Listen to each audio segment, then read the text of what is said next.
Slendy, ego, Slendy, ego, Slendy, ego, Slendy, hey, you already know what's up. What's that, another home run? But you know the job ain't done till we hold that trophy up. Hey. What's up, everybody? Welcome to episode 545 of the Talking Friars podcast and YouTube show. Ben Fadden with you. It is December 28th, 2023, inching closer to 2024. I think I can speak for a lot of Padres fans when I say thank goodness that 2024 is almost here, because it didn't seem like there were a ton of positives that came out of 2023. A lot of kick in the nuts moments in 2023, and so we're almost there. Hopefully everybody is doing well. If you have to work, hopefully you can enjoy this show while you're at work, whether you're on the podcast platforms, you're listening there, or you're watching on YouTube live, or you're watching on replay on YouTube. I appreciate everyone for your time. If you're here for the first time and you want to know how can I join the live show, well, you can click that link that's pinned up at the top of the chat. You can leave comments, questions in the chat as well. You can use that super chat button. It supports the channel. I greatly appreciate that. And for all the super chats, I immediately get to those, or as soon as I see them, I will get to those. You jump to the front of the line. Again, it supports the channel, so I appreciate that. And the live streams, if you want to know when the live streams are happening, make sure to subscribe to this YouTube channel and turn on the notifications, because that will tell you when I am going live. I think it also tells you like 30 minutes prior to when I'm scheduled to go live. Sometimes I don't nail the exact time down. Like I'll say I'm going live at 10 a.m., but then I change it to 9:30 just based on my schedule availability, just when, okay, I'm ready to do the show now. But it should tell you, it should give you an alert, okay, he's going live now. So there you go. The main topic today, what if the Padres don't make enough moves? I'm kind of altering it based on a fan question who came up with an episode idea that wanted me to do a show on this. And I love listening to Padres fans and having you guys provide feedback. And if you want for me to do a certain episode on a certain topic, please let me know and I'll try my best to get that done. But I want to give credit at Lil Casino Music on YouTube in the comments section couple days ago said, I have an episode idea. What if the Padres stand pat and don't make any moves? What does that mean? Are they clearing room to give Kim a payday soon? Is our 4 to 6 pitchers Vasquez, Waldron, Avila, Brito until 2025 when the young guys are ready? Is Merrill, Marcy, Profar hopefully get signed soon, and Tatis and Azokar are outfield? Is our infield Manny, Bogarts, Kim, Eggy Rosario, Jake Cronenworth, and Jurickson Profar for first base? Are the Padres going to be okay if that's the case? I think it would be a good episode. So I saw that and was like, yeah, that would be, I think, an interesting show to do. So I'm going to alter that a little bit. I'll answer those questions that he put down here for sure. But I'm altering it from what if the Padres stand pat and don't make any moves to what if they don't make enough moves? What if the Padres don't? What if AJ Preller doesn't build a good enough roster? Then what does that mean? Who is going to be on the roster? What could the lineup potentially look like? So that's what I'm really going to be focusing on here. But to answer these questions out of the gate, so what if the Padres stand pat, don't make any moves? Well, first, what does that mean? That means that the rotation would be Joe Musgrove, Yu Darvish, Michael King, Pedro Avila, and Matt Waldron, right? Those 5. And then the outfield would be Fernando in right, Azokar in center, and who would be in left? Cal Mitchell? He's put in as the left fielder right now on Fangraphs. And then the infield would be, well, Manny DHing to start, Kim at third, I think. No. It wouldn't be Kim. It would, if they sign Profar, let's say, like this comment says, then Profar at first, Crony at second, Bogarts at short, Kim at third, Manny DHing. If they don't have Profar and it's literally like no moves are made, which is, it's not going to happen. Like AJ has to make moves. But if no moves were made to answer this question, Fangraphs has it Crony at first, Kim at second, Bogarts at short, Matthew Batten at third. Maybe I'd put Eggy Rosario at third. But yeah, that would be that. The bench would be Kyle Higashioka, obviously. Can't be the starting catcher. Eggy Rosario or Matthew Batten, whoever's not playing third in this scenario. Tyler Wade, who I forgot that they signed. I guess that's a minor league deal. Terso Ornelas would be, I guess, the bench outfielder because Taylor Colway, he ended up going to the Mets because they let him go, so he's not even on the roster anymore. Fangraphs has the rotation as Musgrove, Darvish, King, Randy Vasquez, Pedro Avila, so not Matt Waldron, which I could see Randy Vasquez being a starter, but I'm more familiar with Waldron, so I guess that's why I put Waldron in there. But yeah, I could see that if no moves were made. But again, moves are going to happen. Moves have to happen. And then the bullpen, Robert Suarez, Yuki Matsui, Enel De Los Santos, Steven Wilson, Tom Cosgrove, Adrian Morahone, Stephen Kolek, the Rule 5 guy, and then Luis Patino, who the Padres obviously just claimed off waivers from the Chicago White Sox. So yeah, not a great roster if no moves were made. But we know that moves are going to be made. So that's why I'm altering really the show here. What if enough moves aren't made? What if AJ isn't able to make enough moves to build a complete team? What will that mean? Well, what that means is then the rotation isn't going to have a ton of depth, I wouldn't think. And it's going to be a huge question mark going into the season. I would say the bullpen, I think right now the bullpen looks pretty solid. You probably want another reliever in there, but I think it looks pretty solid. Patino, by the way, I'm just thinking of this in my head. Patino, I think, could be moved from the bullpen into the rotation if the Padres want to give him that shot, kind of like Morahone. You know how they've given Morahone the shot to start, and then they put him in the bullpen? Maybe that's what they do with Patino here in spring training, just to give them another starting rotation option. And then if it doesn't work out, or if there's more guys than necessary for the rotation, they can have Patino go be in the bullpen. He has done both since he left the Padres with Tampa, with the White Sox. He has done a little bit of both. So we'll see. We'll see what happens with Patino. But yeah, if enough moves aren't made and the roster won't be complete, then we might be looking at Profar as a starting left fielder. Or if they bring in a left fielder, we might be looking at a Zokar as the starting center fielder, or Jacob Marcy, who doesn't seem like he's ready. You go talk to someone like Jim Callis, like I did a few weeks back. Like, that's a stretch to think that Jacob Marcy is actually going to be ready to go to play center field for the Padres on opening day. So it would be young guys being pushed when they're probably not ready to go. That's what it would be. It would be Crony still playing first base if they don't move him. It would be Kim. Let's say they don't trade Kim. He's at second base, which I think a lot of Padres fans are fine with because Ha-Seong Kim was one of the better players this past season. But it would be him there.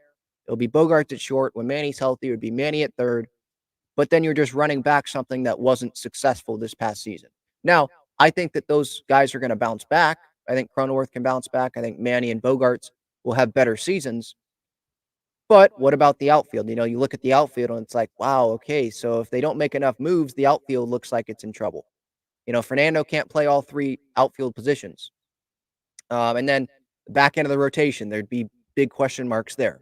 So, yeah, it would be, to me, if not enough moves are made, it would be lack of depth, big question marks around the roster, and it would probably be a lot of fans and definitely national people not thinking the Padres would be a playoff team, or they would sneak in as like the last playoff team, probably, if not enough moves are made. Let's say because Kevin Kiermaier's off the board, let's say they're not able to get a center fielder.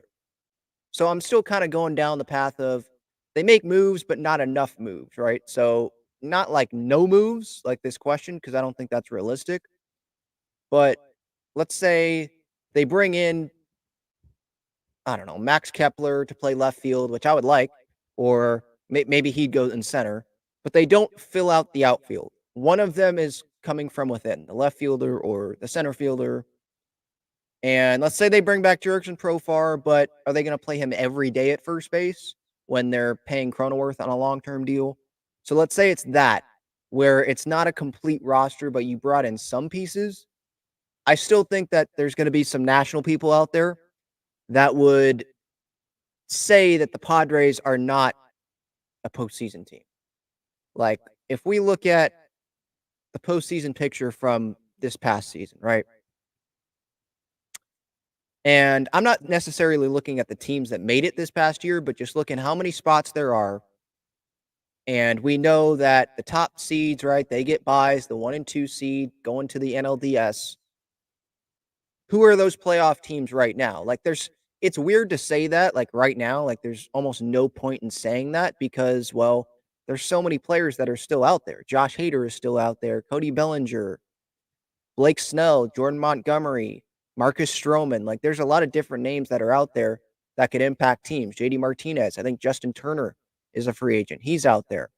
So there's just a lot of names. So right now, I mean, this could be like a joke, a couple months from now because the Padres could look better or other teams in the National League could look a lot better. But let's say right now, let's say the Dodgers and the Braves are the 1 and 2 seeds again.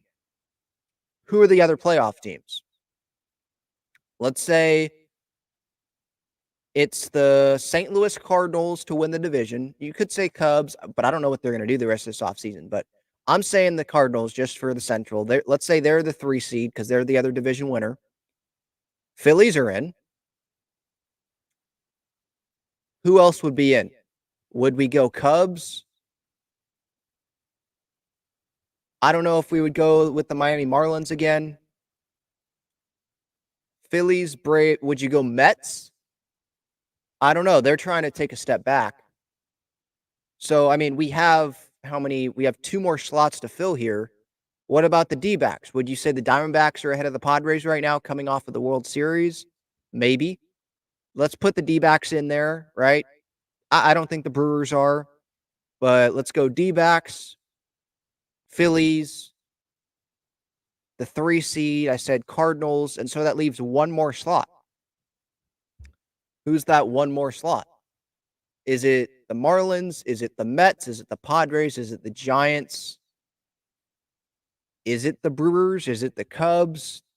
Because I don't think I didn't say the Cubs, right? Who is it? Are we confident that the Padres would be ahead of all those teams right now? That's why I'm saying, like, if not enough moves are made, I think there's going to be national people that would say no on the Padres. But then there would be maybe some Padres fans or local media that would say the Padres get the last wild card spot.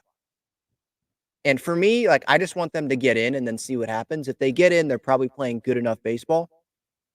But yeah, that would be concerning for sure. To answer this question, yeah, it would be concerning if they didn't make enough moves for sure.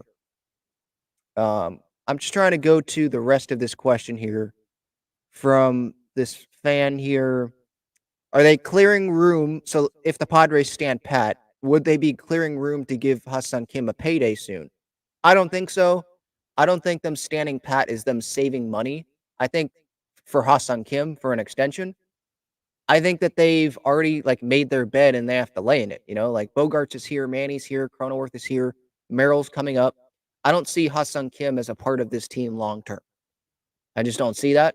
So no, I think them standing pat or them not doing enough would be them just lowering the payroll because they're trying to figure out, okay, what's the number? What's the payroll number that we can go to where it's still a top 10 payroll, let's say, definitely top half of the league, but we're not going to be having to take out $50 million loans every year.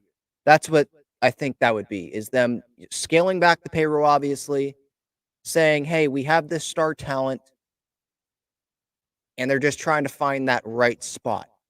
And then maybe by the end of 2024, they will see, okay, we found the right spot if they don't have to take out a loan. And fans show up, and let's say they win 84, 85 games, and they're in the playoff race. Maybe then they find, okay, this is the number we spent. Maybe we can go a little bit more, or no, this is the number. This was a good number. This is the number we should probably be at every year instead of going to 250, right? Because that's not something that was going to happen year in and year out. I hope Padres fans weren't thinking that was what was going to happen year in, year out. And by the way, that makes me think of Eric Grupner's comment that he made, obviously. And I did a video on this. So if you missed that, I gave my full thoughts on it already here on this YouTube channel. But this was the quote, if you missed it, because I did want to at least briefly hit on this. I'm sure there's going to be some comments here on YouTube, so I'll probably get back to it again. But this was him talking to Bryce Miller the other day about like the lowering of payroll. And he says, I understand fans might focus on the departure of Soto and free agents we might not sign this year, but we feel like we have a great core group of players. If fans fell asleep 3 years ago and woke up to see the caliber of players we had under long term contracts, they would be pretty surprised. Even if it might seem lower than some fans expect at times moving ahead, it still is significantly higher than it historically has been. And I took that quote as, okay, so he's good enough with settling for whatever the Padres have right now. And this is a new era for the Padres. This is not Peter Seidler running things. This is Eric Kutsenda getting the budget, having a budget, getting the money under control, and him and Eric Grupner agreeing that the money needs to be more under control. They have to lower the payroll. Hey, if you fell asleep 3 years ago, look, you'd be pretty surprised. We have Tatis and Bogarts and Manny and Musgrove and Darvish. Like, wow, you'd be pretty surprised. Well, we didn't fall asleep 3 years ago, Eric. Like, come on, dude. And I got some vibes of the Reds president when he was like, well, where are you going to go? Telling Reds fans, based on, he was talking, I think this was on opening day, and he was telling Reds fans, like, yeah, so fans were frustrated, and someone asked him about what his message, I think, would be to Reds fans. And he was like, well, where else are you going to go? If based on today's baseball, what makes sense for a winner is for us to move the team. Like Cincinnati is not the best market to try to go win a World Series in and be a contender for a World Series year in and year out. And to me, that was him just making an excuse, and that's going to piss off Reds fans, right? Here, I'm grateful. We're not the Cincinnati Reds. Like, I'm grateful for that. But I got those kind of vibes from this. Like, hey, if you fell asleep 3 years ago, you'd be surprised with the guys we have locked down long term on this roster.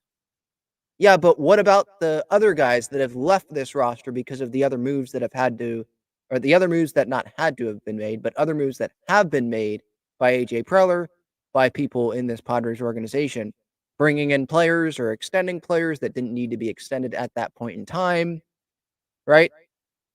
And, even if it might seem lower than some fans expect, it still is significantly higher than it historically has been. So, hey, at least it's not as bad as it was in 2017. He didn't say that, but that's what I got from that. And I understand how fans get pissed off about that, especially season ticket holders who keep seeing their prices go up. And my family has season tickets, so I understand this for sure. Prices go up, but the payroll's going down. Josh Hader, Blake Snow, Juan Soto, not going to be on this team. Nick Martinez, Michael Wacha, Seth Lugo, not going to be on this team. Guys aren't going to be on this team, but you didn't make the postseason. But yeah, hey, we're still going to raise season ticket prices. And the regular fan that has a family of 4 or a family of 5 or a family of 6, let's say, and wants to go to a couple games a year, it's a lot of money. And maybe their 3-4 games a year turns into one game a year. Or they can't go to the Dodger games because of the inflated prices by the Padres, So I definitely get the frustration from Padres fans. No doubt about that. So yeah, where was I that made me want to go to this Grupner quote? I think I was addressing. Oh yeah, are they clearing room to give Kim a payday soon? Like, no, that's just not in their plans. And I think right now they're in the spot where they're trying to trim the payroll to try to see what's the best spot financially, what's the right number on this payroll to be able to go long term. Have that same payroll number and don't exceed it because then you have to take out loans. What's the right number based on the revenue coming in from ticket sales, from merchandise sales, from ads? Like, what's the right number to be at where we can be competitive, have a competitive payroll, the most competitive payroll possible while not having to be in debt? That's what it feels like the Padres are at. So no, they're not chasing Kim. They're not clearing room to give Kim a payday. I don't see that. Are the Padres going to be okay if this is the case? I mean, no, not really. Because there's a lot of good teams in the National League. There's good teams in the American League too, but I mean, you look at the Dodgers, obviously they're not on that level. They're not on the Phillies level. They're not on the Braves level. Those are the big 3 teams there, right? The D-backs, I think that was an amazing run by the D-backs, but I think the Padres are I think they're close to the Diamondbacks, depending on what they do this offseason. I think they can be pretty close to the D-backs. Would you put the Padres over the Giants right now? I mean, didn't the Giants finish ahead of the Padres last year in the standings?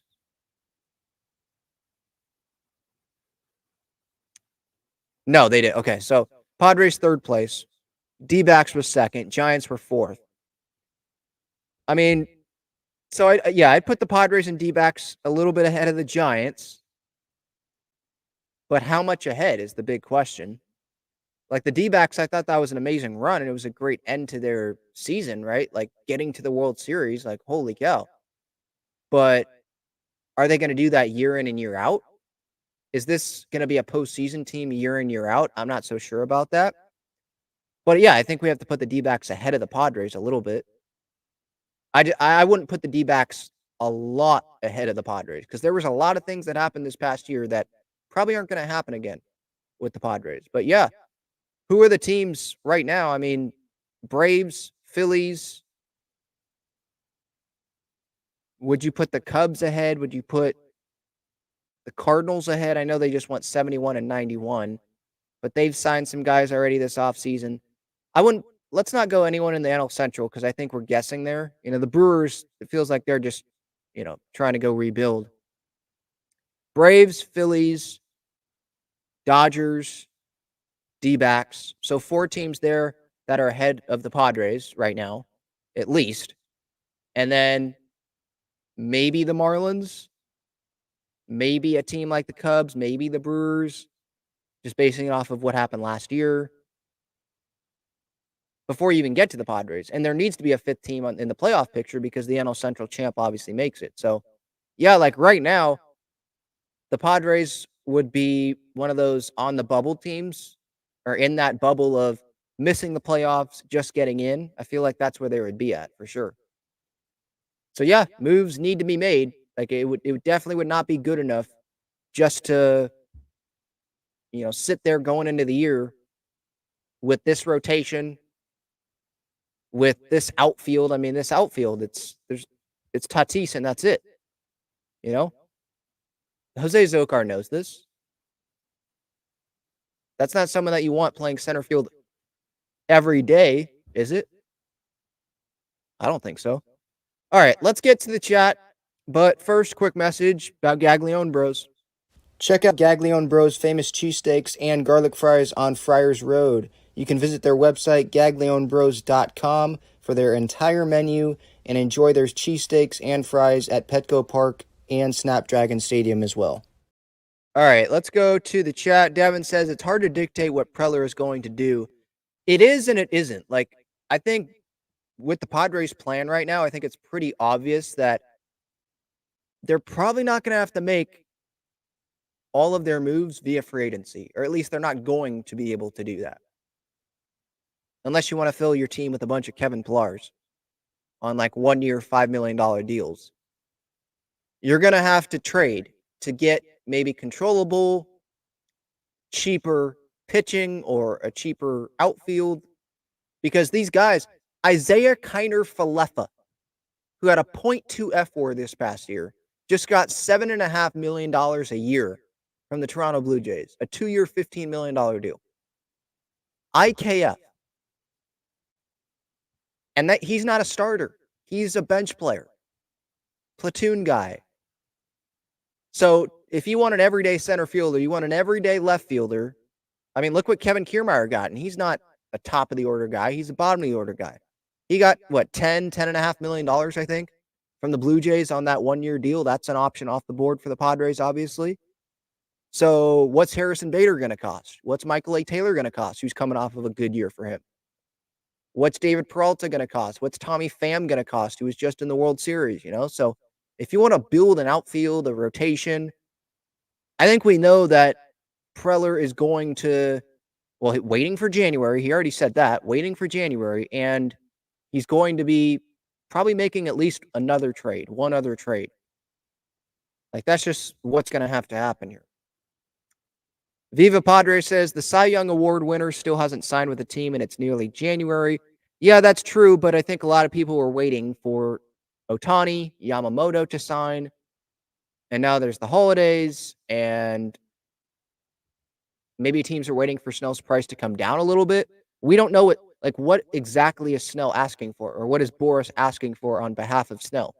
Maybe teams don't want to do that, so that's why Snell isn't going to be signed right now. There's also been plenty of good players that haven't signed until January, until February, right? I know it's a different position, but Manny and Harper didn't sign till February. Like, sometimes it takes a while. I could see Marcy or Merrill starting in the outfield. I can't imagine the Padres signing 2 outfielders. I can imagine that. Maybe not signing, but they sign one and trade for another, or they sign one, trade for another, and they sign Profar to a cheap deal. And we know he can play left field if you need him to. Center field, yeah, let's not do that, Mike Schilt, but he can play a corner if you need him to. Merrill, I cannot see him starting in the outfield. I don't see that. I don't know if he's even going to be up on opening day. And I think if the Padres were actually serious about him playing the outfield every day, wouldn't we have already heard that was like part of the plan or part of their thinking? I know it's the holidays, but we haven't really heard anything. Like Dennis Lin, Kevin Acee, we haven't seen a whole lot of stuff from them or other reporting about Jackson Merrill or Jacob Marcy opening day outfield. Like Marcy I can see more than Merrill, and it doesn't seem like Marcy is even ready to go for opening day. Devin says, how do you counter moves your division rivals make? It's not really about that, because I think I was talking with John Schaefer about this the other day on the show here. The Dodgers and the Giants, other teams, they're making moves that the Padres have already made. Now, the Padres didn't get their Shohei Ohtani, I get that. But they gave Darvish $100+ million. They gave Musgrove $100 million. Right? They traded for Blake Snell a few years ago. Like, they made moves to get big starting pitching, where the Dodgers this past year, I mean, they didn't have that. Walker Buehler was hurt. They didn't go out and make a big move. Shohei Ohtani with the Dodgers, right? Giving all that money to Shohei. The Padres have already done that. They already gave the big extension to Manny, the contract to Crony, the contract to Bogarts, the extension to Tatis years ago. They've already done some of that. Like the Giants with Jung-Hoo Lee, $100+ million. Like, that's an overpay in my opinion. But the Padres have already done some of those things. So countering those moves, like the Padres it's like those teams are countering what the Padres did, if that makes sense. The Padres, what they have to do is make moves that can round out this roster. That's what this offseason is about. Now, you could say, well, left field and center field, that's not rounding out the roster. Those are key pieces, and that's true. But rounding out the roster, I guess I mean, we know that the core of the roster, Manny, Bogarts, Tatis, Musgrove, for now, Cronenworth because of the long-term contract. Kim, but it's 1 year left. Guys like that, that's the core of the roster. And then how do you build around that with guys that are not going to be here on long-term deals? There are no long-term deals that are going to be handed out by the Padres this offseason. Let's get that out of our heads. That's just not going to happen. So hopefully you understand my point there about countering moves. It's not really countering the big moves the other teams make. It's about doing what's best for your roster. Still need outfielders, need 2 to 3 starters in the rotation, need more lefties both bat and pitching, need a slugging DH first baseman. Yeah, and I don't know if the Padres are going to go get just strictly a slugging first base DH guy. Maybe it's someone that can play a corner outfield position and first base. Maybe it's someone that we don't view necessarily as this big power bat, but it's more of a first baseman than Jake Cronenworth. It's not that high of a bar, though. So I'm interested in seeing who that guy ends up being for sure. But I mean, for now, at least they have a starting infield. They don't have a starting outfield right now. No disrespect to Cal Mitchell. I think that's his name. Cal Mitchell? Yeah. And Jose Azocar, like, okay, having him as a defensive outfielder, all right, but having him every day as your center fielder, that's not going to make Padres fans super excited. Viva Padres says there aren't any center fielders on the market besides Cody. I don't think Marcy is ready myself. I don't think Marcy's ready either. And there's Bader out there. There's Michael A. Taylor. But after that, it drops off. I mean, there's Kevin Pillar, but that's kind of like an Adam Engel thing. And so hope that Kevin Pillar doesn't get hurt. Last year, the Padres brought in David Dahl, Adam Engel. They had a couple of those like major league veteran depth guys that are on cheap 1-year deals. So they could do that again. They probably are going to do that again with someone. I wouldn't be surprised to see someone like Kevin Pillar sign a 1-year deal with the Padres. But I get your point for sure. Yeah. Besides Cody, there's no one that's going to get $100+ million from a team in free agency. That's a center fielder. Cody Bellinger is that guy. And as I've said already, you can go look on the YouTube channel. I'm sure you could search up like Cody Bellinger Talking Friars or something if you don't want to go through the videos. I already put out a clip about why the Padres shouldn't go sign Cody Bellinger. Like, it's just a big risk. They've already given out big contracts. You could have Marcy coming up, and he could be ready at some point. It's a big risk. I'm not giving $200 million to a guy that had a good season last year, but then what happened the 3 years before that, right? At least Bogarts, he was more consistent than Bellinger was when the Padres signed him. Average-wise and offensively, like, you knew what you were going to get for the most part. I know he had a down year this year, and he had the wrist injury, right? But it was more consistent. The track record going into his free agency this past off season, more than Bellinger. So, like, one, the Padres aren't in the spot financially to do that in terms of just room they have before they get to the luxury tax number, before they get to 237 or wherever the Padres want to be with the luxury tax there, the CBT. And two, it's just a huge risk that I definitely would not take if I'm the Padres. I wouldn't even have you probably should have at least one discussion with Boris about Bellinger, later in the offseason if the price is going down, but I am not giving him even $100 million. I'm not giving Cody Bellinger, a 6-figure contract. Not happening. One of three things: sign Belly, trade for Kepler. If not, then platoon for Azocar and Marcy. I would prefer to trade for Kepler. Are you saying for center field? For center field, Guffil to Fish. That's who did this comment here. So sign Bellinger, that's off the table. Trade for Kepler, okay, I would do that as well. I'd like that. If not, then platoon for Azocar and Marcy. Yeah, but I don't think Marcy is ready. So if they don't get Kepler, Bellinger's off the table. So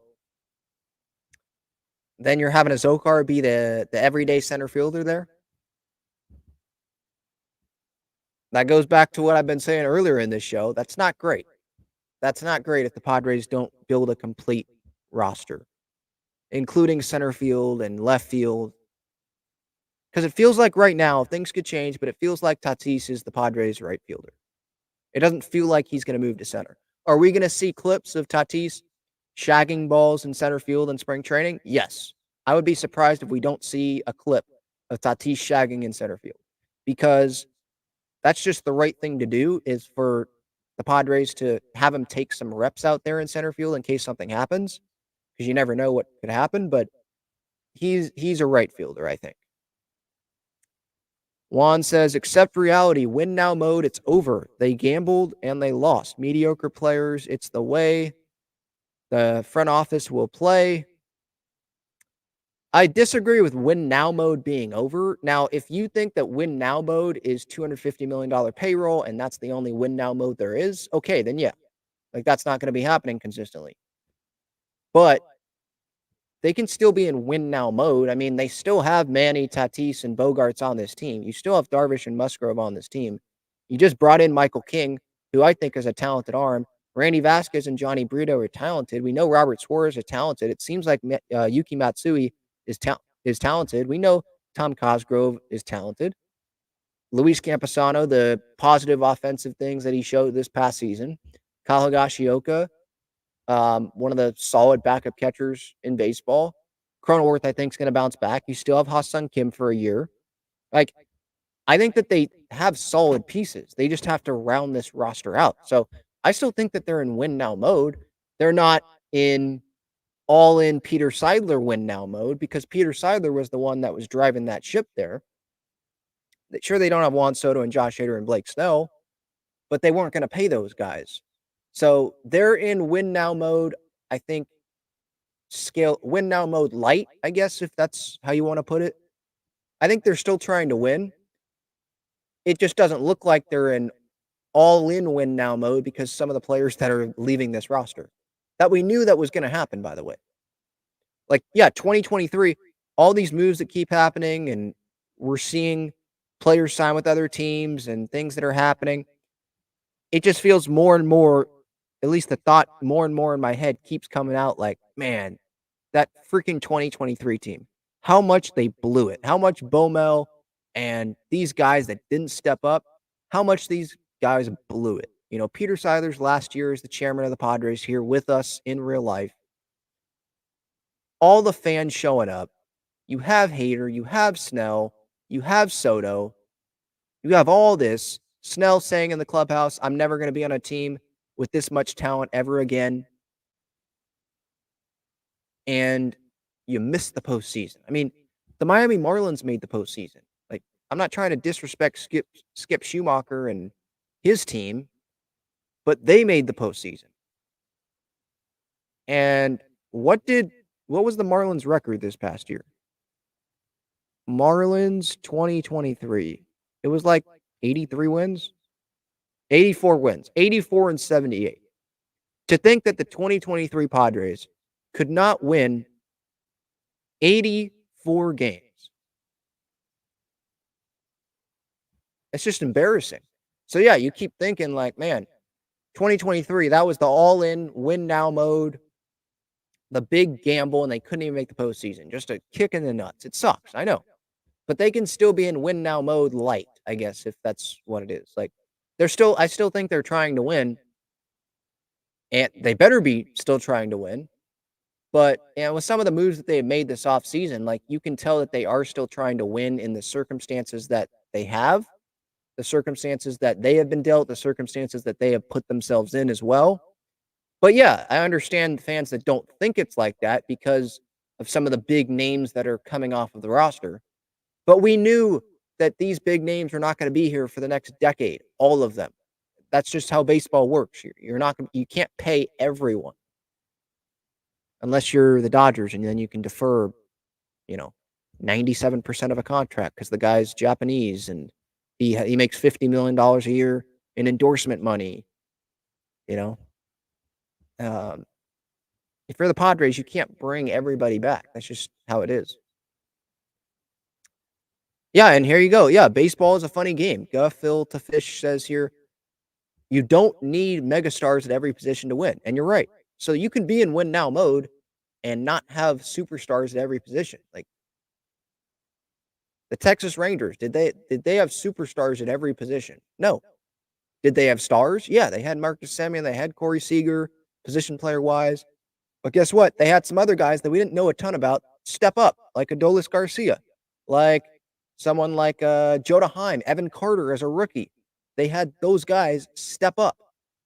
And so that's what the Padres are going to have here if they want to be a real contender, at the end of the 2024 season here. I agree, Richard. Padres still don't have anywhere near enough pitching. They needed to add at least 900 innings. Yeah, they have work to do in the rotation for sure. The bullpen, I think, is okay. I mean, yeah, you can never have enough pitching, so yeah, bring on another reliever, but the rotation is where it's definitely like, okay, wow, we need some additions here. Definitely need some additions. Devin says, "What about the Reds, Ben? I feel like they could be a contender." Yeah, I mean, they're a team that you think is on the rise, so sure. And the Marlins, they're on the rise, obviously making the postseason this past year. I'm not saying the Nationals are a contender, please don't get me wrong, but I think they're trying to go in the right direction as well. Are the Mets going to win 75 games this next year? Even when they're not trying to go all in and win, there's still a good amount of pieces on that roster. So the National League's going to be tough. That's definitely my point here. It's going to be tough, and yeah, the Padres can't just stand pat and not make moves. Yeah, that's the way it seems like. Only way Ha-Seong Kim can stay long term is moving Jake, obviously. But then also, what happens with Merrill too? Do you put Merrill in a trade? Do you have Merrill play the outfield? I either way, I just don't see Ha-Seong Kim being here long term. Even if they trade Jake Cronenworth, maybe they can work out an extension, but what do you do with Jackson Merrill? Do you go all in with Kim on an extension? You pay him. What would it be? I mean, Jung-Hoo Lee hasn't played in the big leagues, and the guy just got 113 mil from the Giants. So what would it be for a Ha-Seong Kim extension when he keeps getting better every year? They gave Jake Cronenworth an extension for what, $80 million for a guy that was declining offensively every year. So what would it be for Kim? Now, if they go get a big time starting, maybe what they would do is they trade Jake, you extend Cronenworth, or not, sorry, you trade Jake, you extend Kim, you trade Merrill in a trade for a controllable starter for like a Dylan Cease, and then you lock up Dylan Cease. But then you're still spending more money. Like you trade Cronenworth, right? So you get off 80 mil, but Kim's going to cost more than 80 mil, and that's going to cost more to bring in. You're costing yourself Merrill, and you're going to have to pay the starting pitcher coming in if you want him long term. Or are you okay with trading Merrill just to wait, just to have Cease be a bridge for Snelling, Lesko? Maybe Lesko would have to go in a deal for Dylan Cease as well.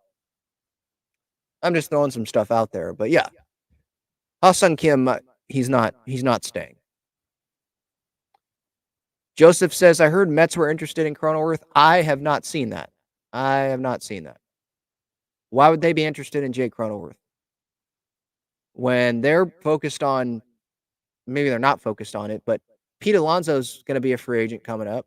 Jeff McNeil, they gave a contract to. They have Lindor long term. Why would they be interested in Cronenworth? So I don't think that. Juan says, I know, but I see people saying go for Bellinger, trade for Rosarena, Burns, and that will not happen. The Rosarena and Burns ones are more realistic than Bellinger. Bellinger, free agent. The Padres aren't giving him $200 million. Rosarena, that's a 3-year deal, I think. And how much would he make? What is it, like 7 mil, something like that? Or I think it's less than $10 million a year. It's pretty reasonable for Randy Rosarena. And with Corbin Burns, it's 1 year. It's not 7 years. So those are more realistic. And the Padres, they have a strong farm system still. I think it's a top 10 farm system based on wherever you, depending on where you look. I think MLB has them as like number 9, something like that. So they still have a strong farm system. It's just a question of, do they want to part with these guys or not? I'm seeing here Josh Hader wants a big deal, wants a contract bigger than Edwin Diaz's 5-year, $102 million deal. So that's why Josh Hader isn't signed yet. But maybe teams would see it with Josh as, hey, I know that he didn't want to pitch for the Padres in any situation. He didn't want to give multiple innings. Are we in a playoff race? I know that he didn't want to do that for the Padres, and that might not be the best guy to bring in. But if we give him, a $103 million to beat Edwin Diaz, he's locked up. He has his money. Maybe he will be he'd be willing to be a multi-inning guy, be a 4-out reliever. Where with the Padres, he wasn't going to do that because, or what? Are we in a playoff race and he has free agency coming up? Maybe that's what would talk teams into giving Hader that money. But if I were teams, I would not give Hader that money right now. No, I mean, I would propose him probably like 80 mil, and then you bring it up from there and you try to find middle ground. But no, these teams, you don't just give a reliever $100+ million right off the bat. Unless you're trying to extend a guy like Edwin Diaz with the Mets, but that's not, or no, he was a free agent. But the Mets really wanted him back, so they gave him that. They were like, yeah, whatever you want. But teams that don't know Josh Hader and haven't had that relationship, and they've seen some of the past things with Josh Hader, maybe they're like, yeah, let's actually negotiate here. I'm not just going to give this guy whatever he wants. So, yeah, I mean, I know that there's at the beginning of the offseason, a lot of people were pointing to Josh Hader going to the Texas Rangers, which, yeah, that makes all the sense in the world. I wonder if the Dodgers would pay for Hader. I mean, they're spending a ton of money, so they might be like, hey, we're going to make a lot of money. Might as well go sign Josh Hader.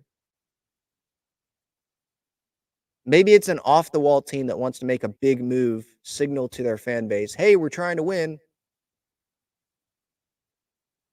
It's not going to be the Padres. That I know. All right, let's go here down in the comments. Irie says, total silence on Padres news too on ESPN. After Soto left, they're like, San Diego who again? Or MLB Network, not ESPN. Well, yeah, I mean, in fairness as well to the writers, reporters, to MLB Network, big outlets, why would you talk about the Padres? You talked about the Padres a couple years ago and this past year going in because they were the big hype team because they brought in Bogarts and Tatis was returning and they were coming off the NLCS appearance. Now they're coming off of missing the postseason. You traded Juan Soto, not acquired Juan Soto. And the Dodgers signed Ohtani and Yamamoto, the two biggest Japanese superstars out there. And the Yankees acquired Juan Soto, so they're going to get attention. And there's these other teams making moves. Cardinals, they signed Sonny Gray. D-backs signed Eduardo Rodriguez. The Padres haven't signed a big free agent. Yuki Matsui, okay, but that's not on the level of Jung-Hoo Lee even. Like, there was more attention about Jung-Hoo Lee than there was about Yuki Matsui. So, in fairness to them, yeah, why would you talk about the Padres? But I hope that this is a good thing, that, these guys in that clubhouse can sit there and be like, no one's talking about us. Let's go prove them wrong. People are doubting. People don't think that we're going to be, maybe some people don't think we're going to be a playoff team. We missed the postseason this past year. The Dodgers are making all these moves. They're getting all the attention. All right, let's go do our work here in silence and let's have urgency. Let's go make the postseason and let's go make some noise. So maybe that's going to be a good thing. The underdog mentality. Maybe that can be good for the Padres. We shall see. Kirsten says January will be the hot market. I think so too. I mean, it has to be, right? Because spring training starts in February. I get it with the holidays, kind of being quiet now, but there's a lot of free agents out there. They have to sign in January, I would think. Maybe there's some big starting pitcher trades that'll go down. Caesar says Snell will get Nola money. What did Nola get again? 175? 175, right? Aaron Nola contract. 172. 7 years, 172. Snell, I think he'll get more than that. He's won a couple of Cy Youngs. He's coming off of Cy Young. I think that can help him. Maybe a team gets desperate because they missed out on Yamamoto. Maybe they don't want to go with Montgomery. They missed out on Ohtani as well. Maybe they don't have the farm system to go trade for Dylan Cease or Corbin Burns or Shane Bieber, or they don't want to for 1 year, and they'll pay Snell. But I think it'll be a little bit more than Nola. Tim says Padres couldn't afford Rowdy Tellez for D8. Yeah, I mean, with the Pirates, he got like what, 3 mil, something like that.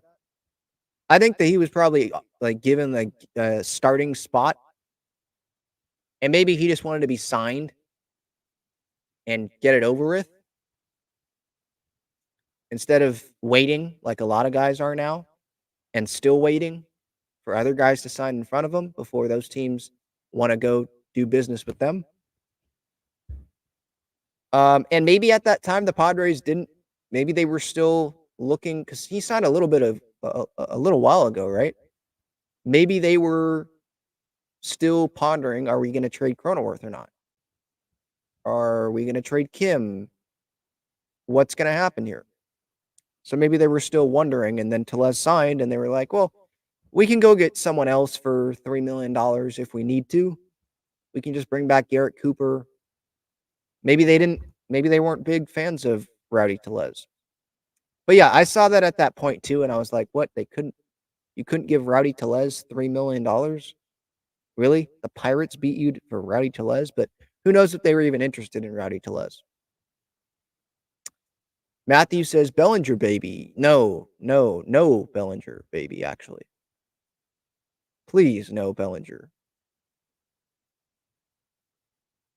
Joseph says they may have to trade Lusko and Zavala for Randy Rosarena. This isn't bad because we will still keep Snelling, Thorpe, and Salas for future. Randy has 3 years of control.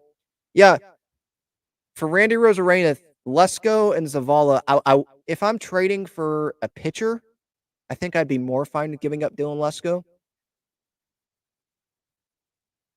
But this could be a Patino thing, right? Where Patino was this big prospect with the Padres, and they trade him for Snell.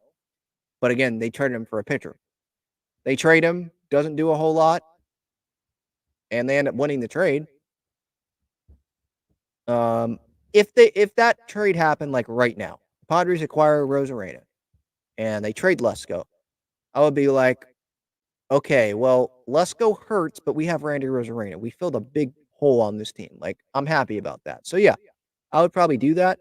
And then yeah, they'd have Snelling, they'd have Thorpe, they'd have Salas. Yeah, they'd still have that. They'd still have Iriarte, they'd still have Mazer, they still have Michael King, Randy Vasquez, Johnny Brito. They'd still have talent. So I probably would do that. But then what are you going to do pitching as well? You know, that's a question. So we'll see. Guffill to Fish says 2025 is looking really bright regardless. I will say that. It does with some of the young guys' potential. But prospects are prospects. We don't know if they're going to turn out. There's plenty of times where we thought, oh, I'm really excited to watch this guy make his big league debut. The debut even goes well. And then what happens?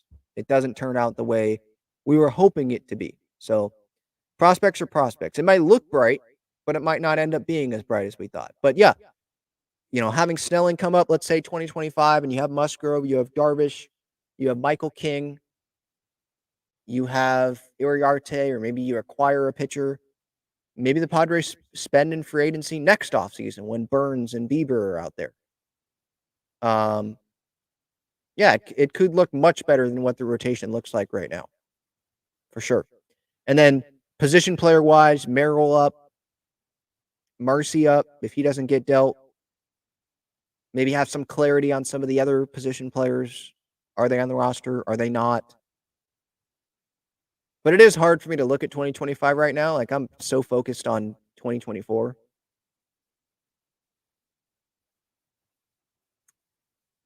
All right, continuing to go through the chat here.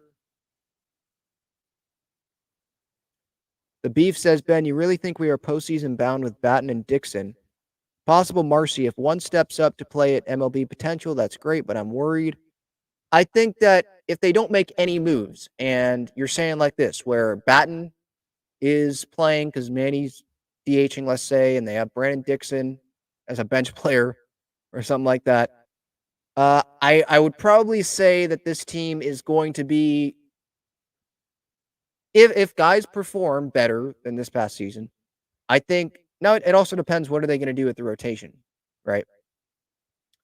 But position player wise, if it's like this, which it's not going to be, but if it's like this, I would say, yeah, probably not a postseason team. Probably like the one of the last teams that get eliminated from postseason contention.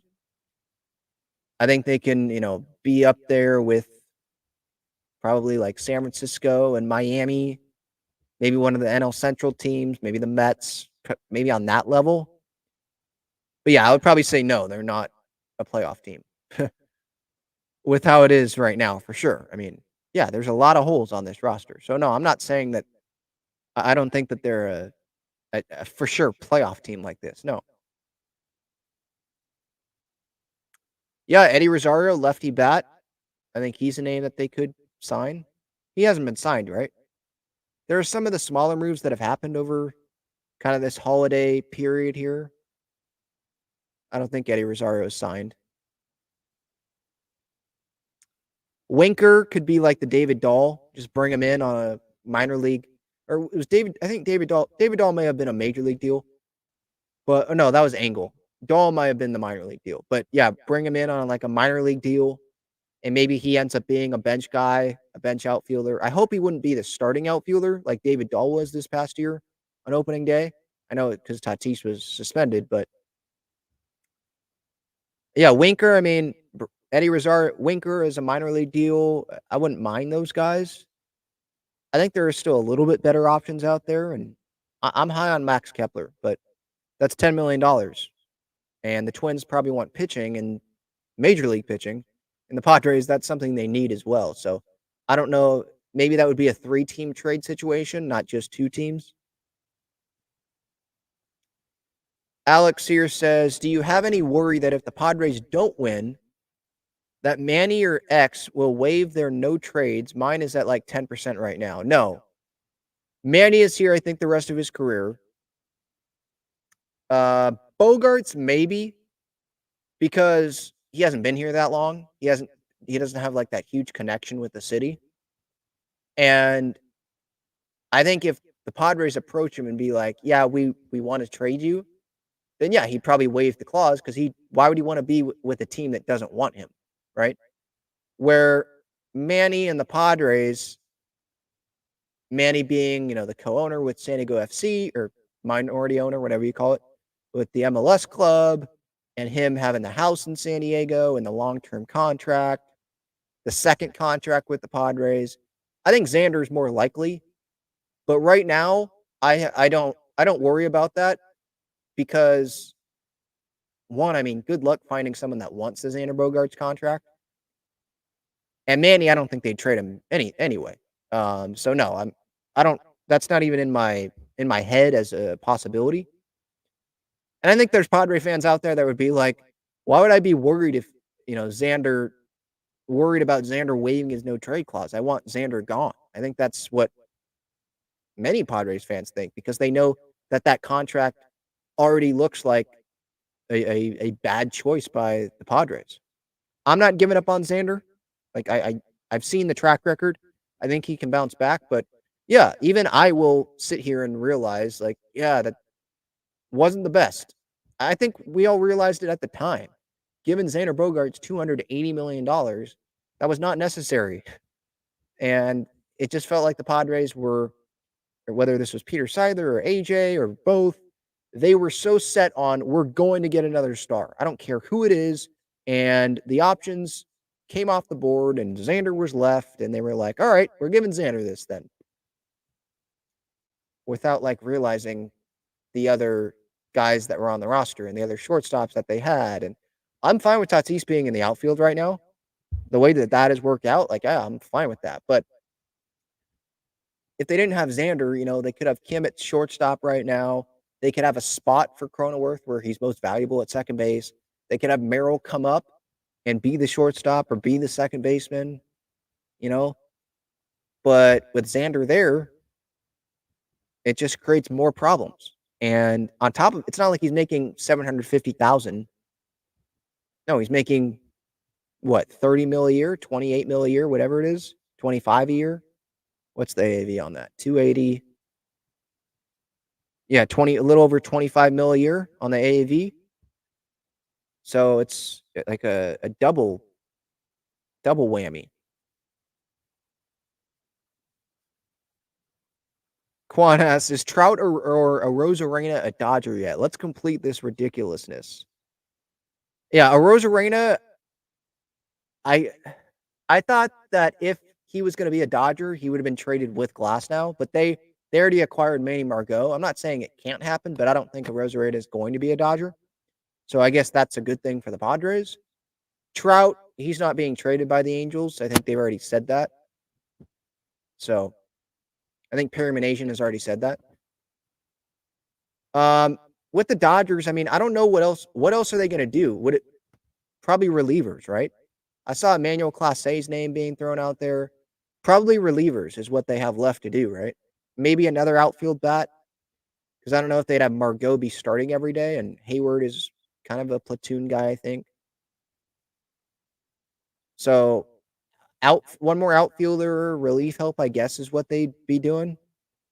But I mean, they've already, committed over $1 billion on free agents and the extension with Glass now. So I don't know how much more they're going to be doing. The Padres are going to be doing more the rest of this offseason, but obviously the Dodgers, they've already won the offseason probably with getting Ohtani, getting Yamamoto, getting Glass now. But the Padres just have a bunch of holes. But yeah, the Dodgers obviously are going to get all the attention. And again, maybe that'll be a good thing. Because we know when the Dodgers get all the attention and everyone thinks they're going to win, we've seen it in the past, they end up not winning. Carlos asks, what are the holes left on this roster? Padres holes. Sorry, I was looking at a comment here. Must be a Dodger fan. Someone's commenting about, dude, you're sitting in a Padres stream. Yeah, those fans that come sit in a Padres stream, thank you for being here, but I don't know why you're here, to be honest. Like, I don't go sit in Dodger streams and go comment on Dodger streams, like, because I follow what the Dodgers do because they're a team in the NL West, but I think you could, have better use of your time. Anyway, Carlos says here, what are the holes that are left in this roster again? Well, starting pitching, they only have like 3 starters right now. Avila, you could say, is a starter, and Randy Vasquez and Matt Waldron and maybe Luis Patino, but firm, yes, they're in the rotation. There's 3 guys right now. Probably another reliever. I think you want a first base DH bat. You want probably another bench guy. Maybe that partly turns in. That's probably Profar. Left field, center field. You need that. You don't have that right now. So there's plenty of holes still left on this Padres roster for sure.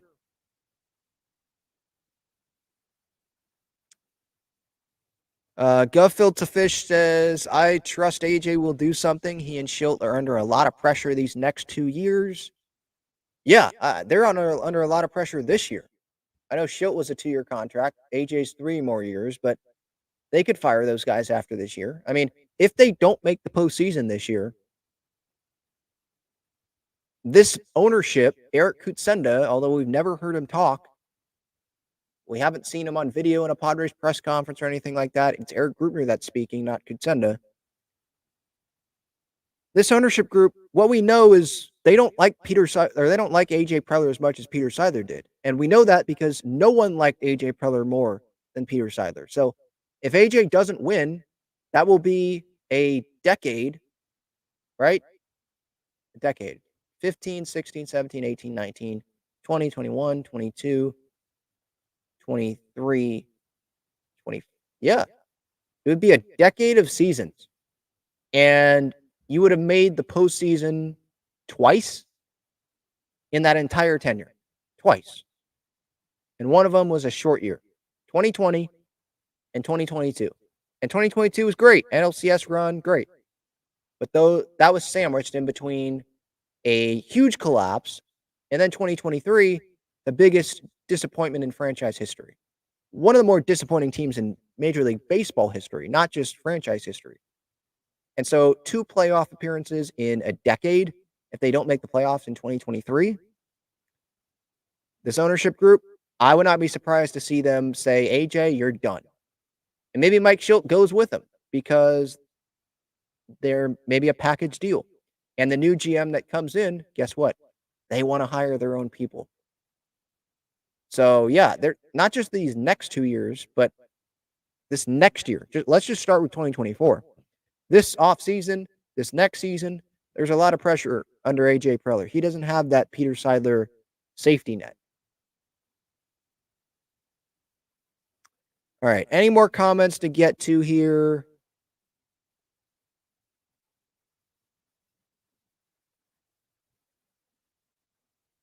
Civil Luthi says Eric Kutsenda is a financial analyst. You probably don't need to hear him talk. But I mean, Padre fans, I think we want to hear Eric Kutsenda talk because he is literally the control person right now. And when we don't have we have a face, that one picture on the internet, but when we don't have a voice to who is running this entire thing over AJ Preller, we don't have a face that much. We don't have a face with a Padres backdrop, that's for sure. We don't have a voice. Like, we don't have him actually talking passionately about the Padres. That's going to lead to a lot of worriness and questions, uneasiness about the Padres. Yeah, not just Eric Kutsenda, but Eric Kutspenda. Yeah, I've seen that a lot. And it's not Eric with the K, that's Grupner, Eric with the C. All right, SeatGeek code Talking Friars, $20 off your order if you want to go to Padres games in 2024. Use that code next year. Underdog Fantasy, 100% off. No, not 100% off. That would be great. 100% deposit match.